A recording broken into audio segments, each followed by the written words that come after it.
বাতিলের বিপক্ষে হকের ঝান্ডা নিয়ে এসে দাঁড়াতে চাই। তা আলী হাসান ওসামা বললেন, আল্লাহর কসম করে বলি, কোন সন্তান যদি আমাকে চ্যালেঞ্জ করে আমি সেই চ্যালেঞ্জ গ্রহণ করব।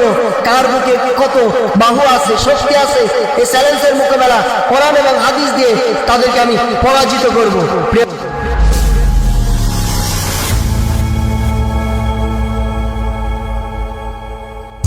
প্রিয় ভাই সব, আমরা গভীরভাবে লক্ষ্য করছি যে আমাদের বাংলাদেশে এমন একটা পর্যায়ে চলে গেছে, আজকে মিডিয়া খুললেই বিভিন্ন রকম তর্ক বিতর্ক দেখি। আজকে একে ফতোয়া দিচ্ছে, এ খারেজি, এ কাফের, এ বেঈমান, এই ইসলাম থেকে সরে গিয়েছে, ইসলাম ত্যাগ করেছে, এটা বলার অধিকার দিল তোমাকে কে? প্রিয় ভাই সব, বেশিরভাগ আমি দেখছি আমাদের সব সময় আলোচনায় থাকছে, সব সময়ের জন্য আমাদের মিডিয়া সব সময় যাকে নিয়ে আমরা দেখছি আলোচনায় তর্ক বিতর্ক, যার নিয়ে আজকে মিডিয়ায় চলছে। প্রিয় ভাই সব, হকের বিজয় আছে, হকের কোনো সময় পরাজয় নেই, হকের কি আছে? বিজয় আছে। প্রিয় ভাই সব, যারা হকের পথে থাকবে তাদের বিজয় একদিন না একদিন আসবেই। আল্লাহ রাব্বুল আলামিন তাদের হকের বিজয়ের মর্যাদা আল্লাহ রাব্বুল আলামিন দিবেই। তারা শুরু চেয়েছে এই বাংলার ভূখণ্ডে আল্লাহর কোরআনের আইন চলবে, কোনো ব্যক্তির আইন চলবে না, কোনো মানুষের তন্ত্র মন্ত্র চলবে না, শুধুমাত্র চলবে আল্লাহর আইন। শুধুমাত্র মানুষ গোলামি করবে আল্লাহ, আল্লাহর ছাড়া কোনো মানুষের গোলামি হবে না, কোনো নেতা খেতার গোলামি হবে না। আমাদের জাতির পিতা শুধু একমাত্র ইব্রাহিম আলাইহিস সালাতু ওয়াস সালাম। প্রিয় ভাই সব, বিশাল ভাবে আমরা দেখছি আল্লামা সাইদিকে নিয়ে কুটক্ষ করছে, আজকে শায়েখ আলী হাসান ওসামাকে নিয়ে কুটক্ষ করছে। প্রিয় ভাই সব, এরা শুধু কোনো ব্যক্তির খুশির জন্য করে নাই, কোনো ব্যক্তিকে খুশি করার জন্য করে নাই, শুধুমাত্র আল্লাহ রাব্বুল আলামিনকে খুশি করার জন্য করেছে। এটাই কি তাদের অপরাধ?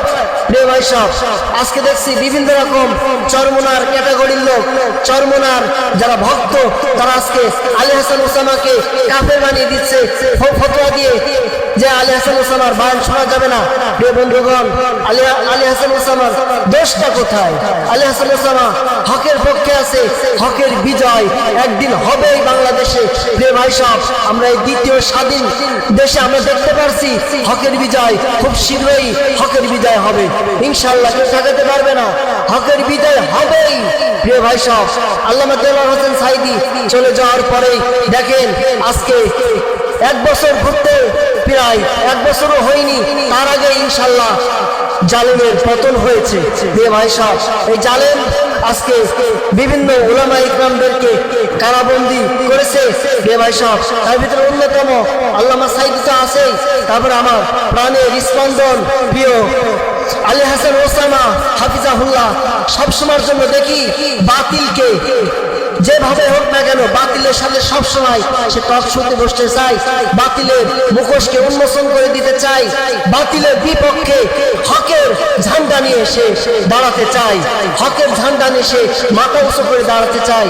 প্রিয় ভাই সাহেব, তার একমাত্রই তার চেষ্টা আল্লাহ দিনকে এসে এগিয়ে নিয়ে যাবে। প্রিয় ভাই সাহেব, যখন আলী হাসান ওসামা হাফিজাহুল্লাহর সাথে আমার কথা হলো সরাসরি, আমি যখন বললাম হুজুর, আমি ফোন দিয়েছিলাম মিডিয়ার নাম্বার নিয়ে। প্রিয় ভাই সাহেব, তখন আমি বললাম হুজুর, একটা বিষয় আপনার ক্লিয়ার হওয়া দরকার যে আপনাকে অনেকে খারেজি বলে। সেমন বললেন যে আপনার পরিচয়?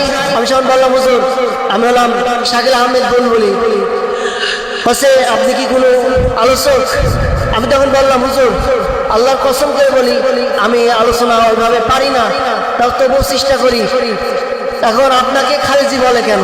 প্রিয় বন্ধুগণ, তখন বললেন বাতিল শক্তি আমাকে খারেজি বলল, আর আমার এখন পিছনের দিকে তাকানোর সময় নাই, আমার ইসলামকে নিয়ে আমার সামনে এগিয়ে যেতে হবে।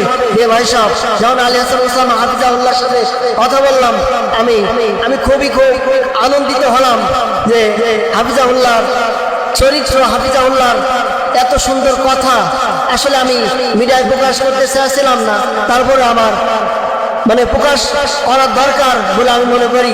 রে ভাই সাহেব, আমি বললাম হুজুর, আমি জিনাদা জেলা থেকে বলছি, যেখানে আপনি প্রোগ্রাম করেছিলেন তার পাশে একজন আমি বলছি, আপনার আমি খুব ভক্ত। তখন হাফিজাহুল্লাহ বললেন যে একটা কথা হচ্ছে কি, বাতিলের মিশন, তারা ইহুদি খ্রিস্টানদের টাকা খেয়ে তারা দিনকে দামায় দিতে চায়, দিনকে দাবায় দিতে চায়, দিনের অগ্রগতি তারা দেখতে চায় না। কালেমার পতাকা আল্লাহর আকাশে আল্লাহর জমিনে উড়বে, এটা তারা দেখতে চায় না। প্রিয় ভাই সাহেব, এই জন্য আজকে আমাকে খালেজি বলে, আমাকে বিভিন্ন রকম ফতোয়া দেয়। তা আলী হাসান ওসামা বললেন, আল্লাহর কসম করে বলি,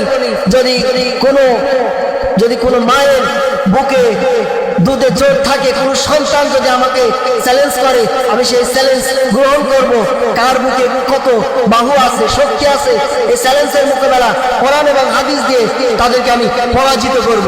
প্রিয় ভাই সাহেব, বিভিন্ন রকম ভাবে আলী হাসান ওসামা আমি দেখেছি, এই যে একটা নৌজওয়ান তরুণ আলোচক, আসলে এই তরুণ আলোচকের বয়ান শুনলেই অটোমেটিক দোয়া আসে যে আল্লাহ তাআলা যেন তার দিনের মিশনকে আল্লাহ রাব্বুল আলামিন তার উচ্চ মাকাম দান করে, আল্লাহ রাব্বুল আলামিন যেন দিনের মিশনটাকে সেজন্য এগিয়ে নিয়ে যেতে পারে। সেই লক্ষ্যে যে কাজ করছে, আজকে আলী হাসান ওসামা ভাইয়ের জন্য আমি দোয়া চাই।